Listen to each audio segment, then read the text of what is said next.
making their first appearance in All-Star Wrestling. We'll go to the first one. A big man, totally a giant, a powerful man, a big figure from Santa Fe, New Mexico, weighing 325 pounds, Bruiser Brody. His opponent from Mobile, Alabama, 226 pounds, Terry Latham. Terry Latham, Bruiser Brody.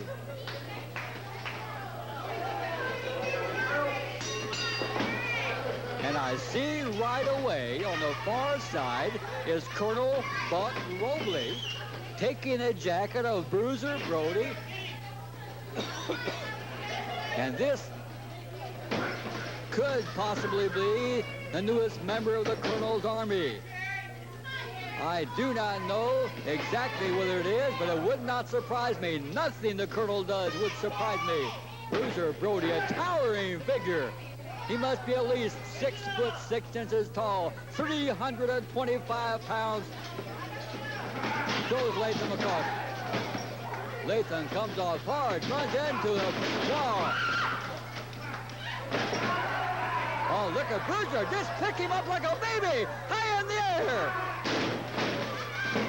And Latham holds on to that grip and takes Brody off his feet. Bruiser Brody. I am totally sure that this is a name that will stick into the minds of wrestling fans for a long time.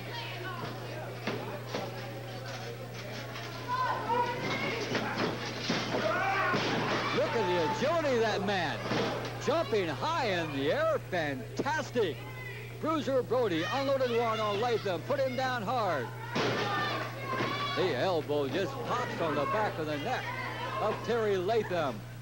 And Bruiser Brody taking complete control.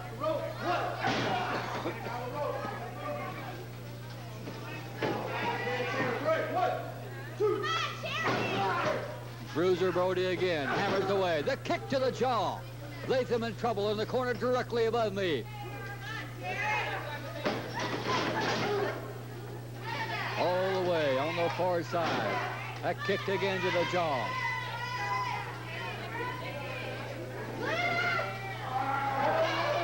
Oh, no.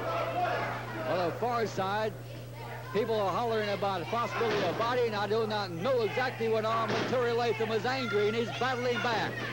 Battling against a big, powerful Bruiser Brody.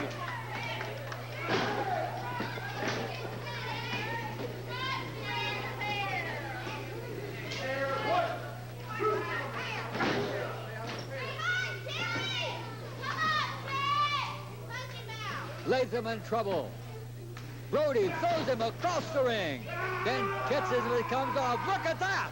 Look at that! And the vicious body slam. Down goes Latham. Bruiser Brody looking out at him. Look out! Oh! Elbow right to the point of the throat. Latham now grabs a leg. He's going for, looks like the Boston Crab. It is the brutal Boston Crab. One of the most feared holds in wrestling. Latham forced to give up.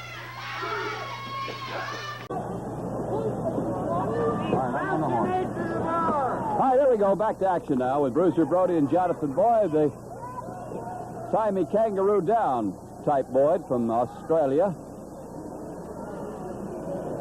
Wears a combination of various colors of that same outfit.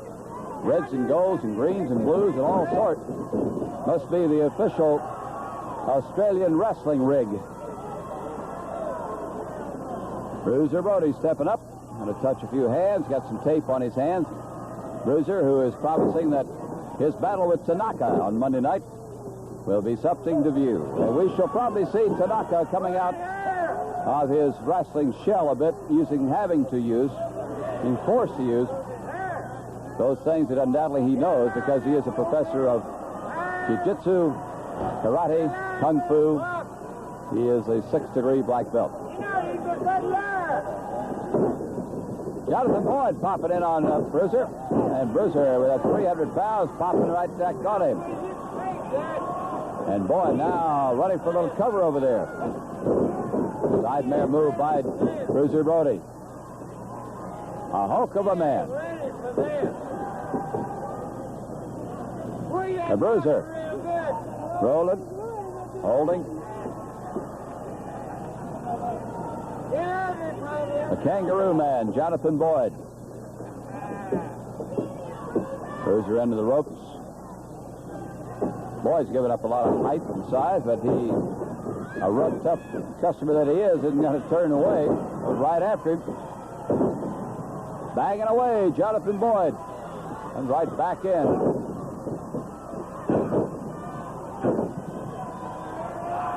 Smash across the face, and Bruiser comes right back to his work. Got about a head taller than Jonathan Boyd. Well, a lot of things Monday night. The double main event. The Bruiser right there. And Toru Tanaka. That's one part of the main event. Fritz Von Erich and Mark Lewin the other half of it. What else need to be said?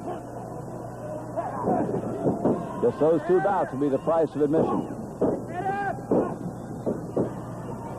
Gary Hart has got himself all sorts of problems with his lumberjack match.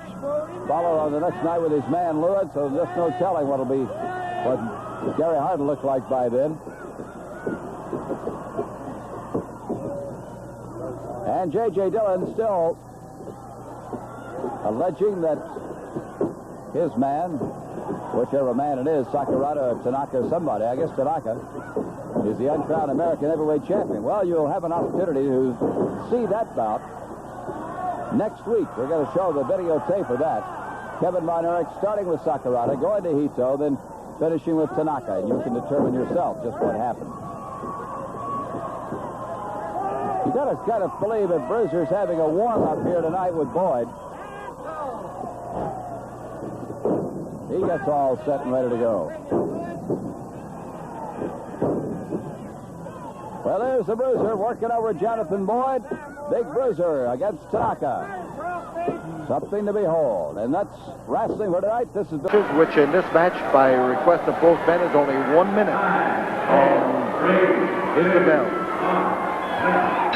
And there's Bockwinkel. And Bockwinkel is trying to ring Bruiser Brody's bell for sure. So Brody, having taken punishment that cost him that second fall, is on the tail end of, well, Bockwinkel is desperate to remain champion and knows that if he doesn't do it to Brody, Brody will do it to him. Brody never makes any pretenses about that. That rope snap again, and on the concrete is Brody. Looking up at that foot as though he would like to have bitten it off somewhere right around the ankle, and probably could have. And the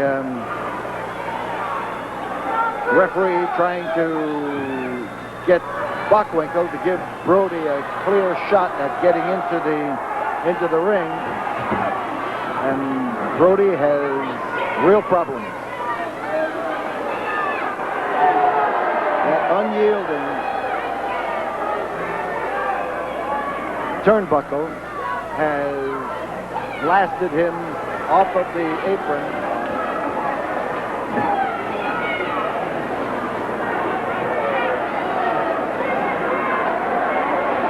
So Brody's outside. You see him again smash, this time into the steps that lead up into the ring. And Brody now, away from the ring, may have an opportunity to recover just a little bit better than he had in previous punishment. So Brody is cut. He has been slammed into the turnbuckle and into the steps. The blood is running down his face, and as he starts now for the ring, you see him being kicked away, and he is halfway up the aisle and in another direction. And Nick Bockwinkel, anxious for the count to take place. Here comes Brody. That count is not going to stop him because Bockwinkel has broken the count, and Bockwinkel senses this as his opportunity. But there is the Bruiser, off on the floor. The cold concrete is somewhat of a shock to him, you can bet, as he goes down there. But there he is, bloody from the contact with the steel of the turnbuckle and the contact with Nick Bockwinkel. And we've got Brody trying to get in, but running into Bockwinkel every place he goes. And now that's the first chance he's had to do something about it. And as he grabs him, he plants that chair into the midsection and the exposed ribs of Nick Bockwinkel. And here is Brody's opportunity to get back into the ring. Listen to that crowd as they start screaming to Brody to blast him. Bockwinkel putting up a desperate fight now, but he's weakening. And Brody is unleashing with those powerhouse blows of his, and he can do it. There's another smasheroo. Oh, what a tremendous wallop. And Brody now, his head is starting to clear because he is timing those wallops to the proper degree. And as he maneuvers in to pound away at Nick Bockwinkel, Bockwinkel is draped on that turnbuckle and wasn't able to defend himself. Here's the Bruiser looking for the chance to shoot in a wallop, and shoot it in he did. He laid it in there. And Bruiser Brody is in complete command. This is the third and deciding fall. And Brody now, as he gets up there, wants to beat a tattoo on the head of Nick Bockwinkel. And there goes Bockwinkel now, throwing Brody over the top rope. We're going to have a disqualification. Bruiser Brody is going to win this fall on a disqualification. And automatically, and that Harley Race has sent him here to destroy Bruiser Brody, comes in after the Bruiser, and this match started just as the bell rang, and Bruiser Brody comes to a quick recovery and goes after the challenger. The challenger with the mask, Bruiser Brody without the mask, and here is Bruiser Brody now. Oh, man! How he comes in here to lay it into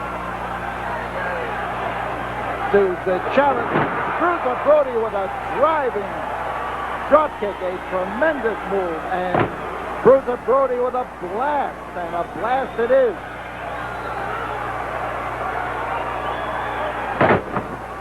Here's Brody looking for a place to drive that wallop of his, and when he lands with that 300 pounds, he lands. Listen to those fans. Look at those fans.